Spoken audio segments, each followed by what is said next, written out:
Hi అండి, welcome to my channel. ఈరోజు నేను చూపించబోతున్న రెసిపీ వచ్చి సేమియా పులిహోర అండి.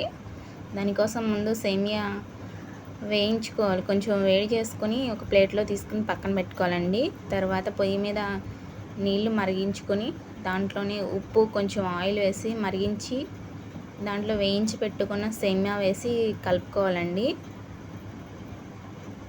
దీన్ని అంతా పొయ్యి మీద పెద్ద మంట పెట్టుకోవాలండి. సన్న మంట పెడితే సేమియా మెత్తగా అయిపోతుంది, అలా కాకూడదు. కొంచెం లైట్గా ఉడకాలి అంతేనండి. కలుపుతూ ఉండాలండి, ముద్దగా అయిపోకూడదు.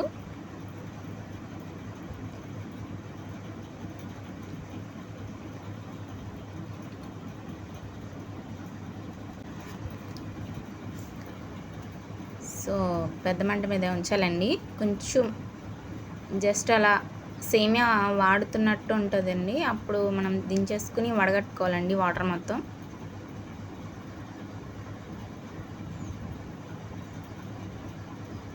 దాంట్లో ఉప్పు కూడా కొంచెం వేసుకోవాలండి. ఉప్పు ఆయిల్ వేసి మరగబెట్టుకున్న వాటర్లో వేయాలండి ఇది సేమియా, లేకపోతే మెత్తబడిపోతుంది. వడగట్టుకుని దీంట్లో మళ్ళీ చన్నీళ్ళు వేసి మళ్ళీ ఆ వాటర్ కూడా వడగట్టాలండి.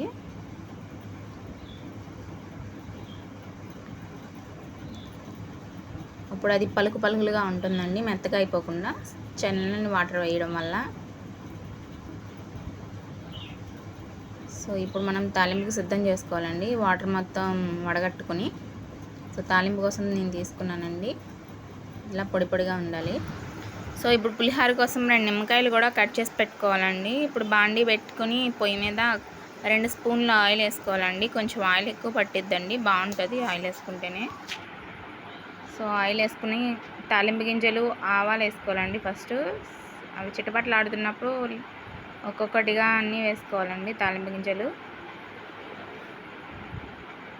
కరివేపాకు, ఎండుమిర్చి, వేరుశనగ పప్పులు, జీడిపప్పు, అంటే కొత్తిమీర కూడా వేసుకోవచ్చండి, బాగుంటుంది. సో అన్నీ వేగుతున్నాయండి. నెమ్మదిగా సన్నమంట మీద పెట్టి వేయించాలండి.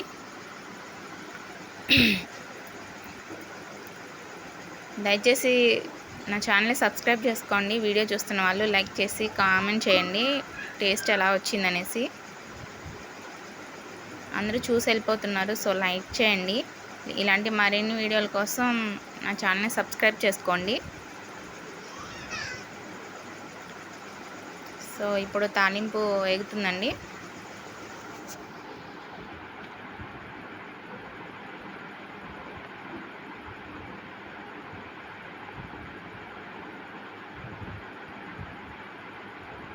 తాలింపు వేగుతున్నప్పుడు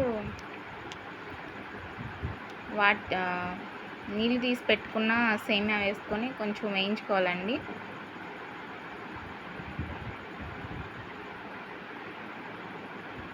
సో తాలింపు సిద్ధమైపోయిందండి.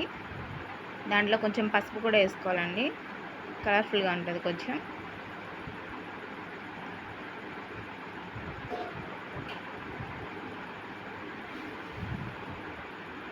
సో కొంచెం సేమియా దాని తాలింపులో వేసుకుని వేయించుకుని తీసి కలిపి పక్కన పెట్టుకోవాలండి. దాంట్లో నిమ్మరసం, పసుపు కలిపిన నిమ్మరసం వేసుకోవాలండి. అంటే కొంచెం కలర్ ఎక్కువ రాలేదు నాకు, అందువల్ల కొంచెం పసుపు వేసుకున్నాను. మీకు ఎక్కువ వద్దనుకుంటే వదిలేయచ్చు. సో టేస్టీ సేమియా పులిహోర రెడీ.